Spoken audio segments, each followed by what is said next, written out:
Good morning. This is Kevin from ABC Institute. Could I speak to Miss Chetana, please? ලොක්කී මෙන්න මෙහි එන්න ළමයෝ මෙන්න මේ ඉංග්‍රීසි මහත්තයෙක් කතා කරනවා. ඔයාව තමයි ඇහුවේ. අම්මි මම නෑ කියන්න නෑ කියන්න. මෙන්න මේ වගේ අවස්ථාවකදී පුතේ ඇමතුම ලබා ගන්න කෙනාව අපහසුතාවයට පත් නොකර අපිට මෙන්න මේ විදියට කෙටි පිළිතුරක් දෙන්න පුළුවන්.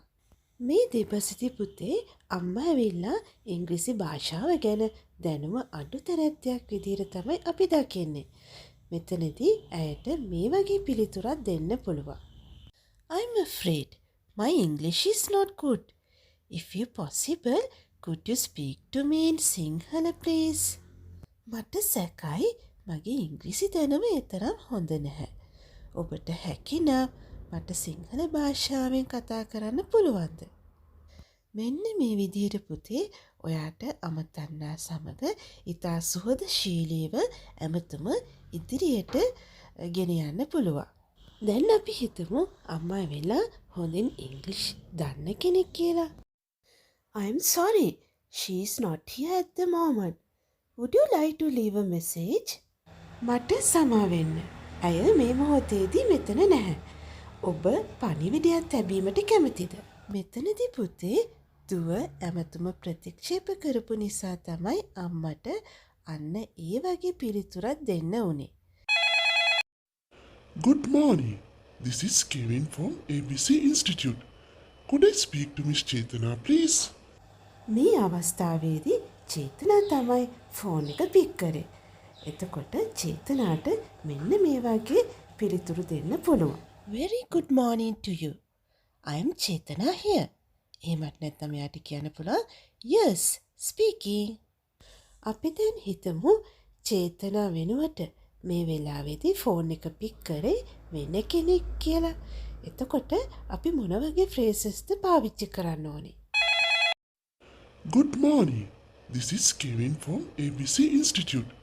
Could I speak to Miss Chetana, please? Good morning.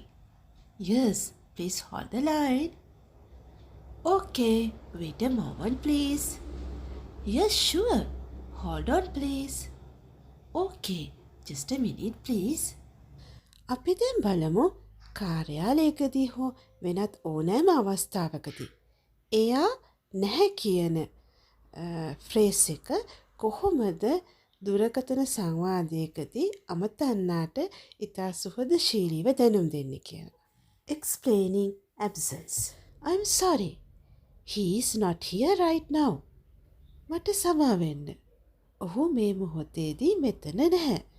මේ ෆ්‍රේස් එක අපිට රාජකාරී අවස්ථාවන් වලදී යොදා ගන්න පුළුවන් ඉතා common ෆ්‍රේස් එකක්. I'm sorry. He is on another line at the moment. මට සමා වෙන්න. ඔහු තවත් දුරකථන ඇමතුමක මේ මොහොතේදී රැඳී සිටිනවා. Miss Chetana cannot take calls at the moment. Can I take a message? මේ ෆ්‍රේස් එක ඇවිල්ලා ෆෝමල් ෆ්‍රේස් එකක්. ඒ කියන්නේ චේතනාට මේ මොහොතේදී කෝල්ස් ගන්න විදියක් නැහැලු. ඉතින් මට මෙසේජ් එකක් ගන්න පුළුවන්ද කියලා තමයි මෙතනදී අහන්නේ.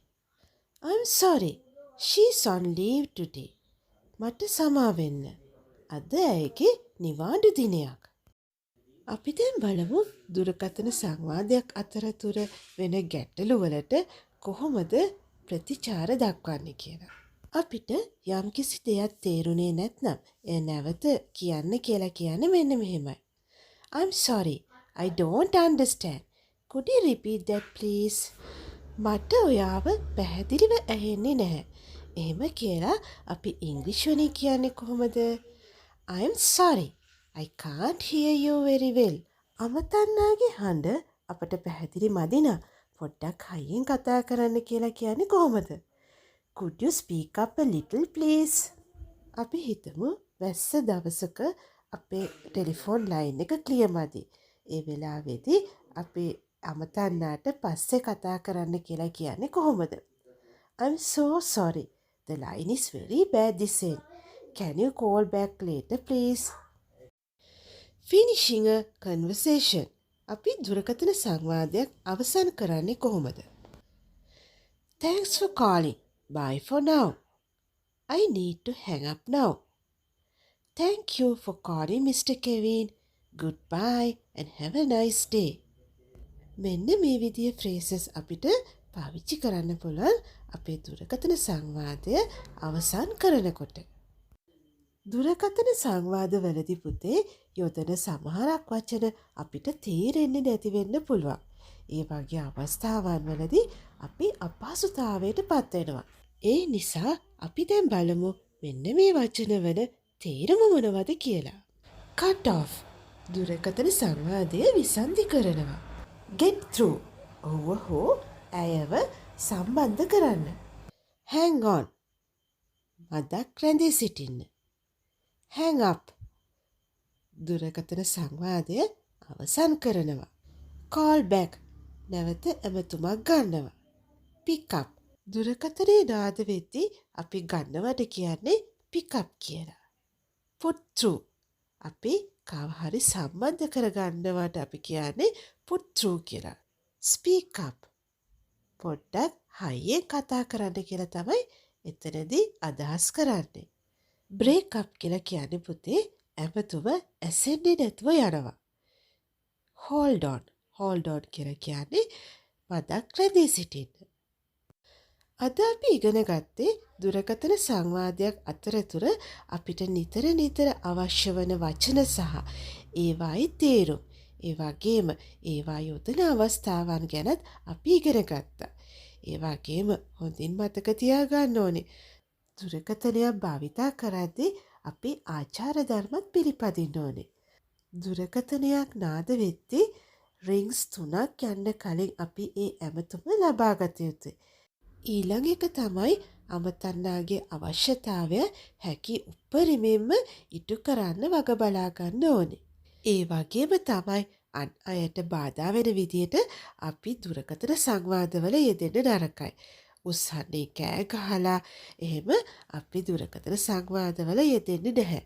අපි දුරකථන සංවාදවල යෙදෙද්දී අපි මොන අවස්ථාවක හිටියත් අපි හැකි තරම් සංසුන්ව ඉතා සුහදශීලීව සෙනාමුසුමුහුණේ දුරකථනයට ප්‍රතිචාර දැක්විය යුතුයි.